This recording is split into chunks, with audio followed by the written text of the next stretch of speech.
Text area input field allows you to take in a large amount of text data. You can add a text area input field in your form in 4 different ways.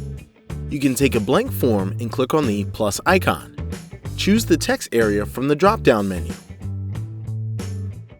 Look up text area in the general fields.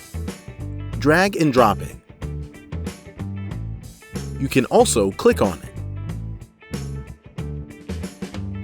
Type text area on the search bar on the input field section on the right and click on it and drag and drop it.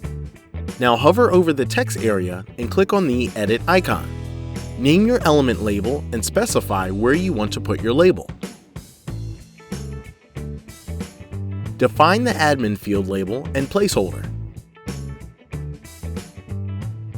Configure the box by setting up the rows and columns. Decide whether this field is necessary for toggling on the required button. Click on the Save button.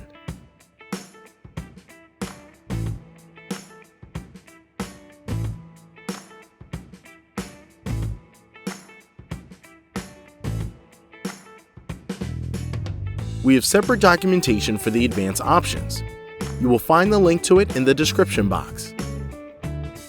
For more plugin updates and awesome tutorials, subscribe to our YouTube channel and don't forget to hit that bell icon.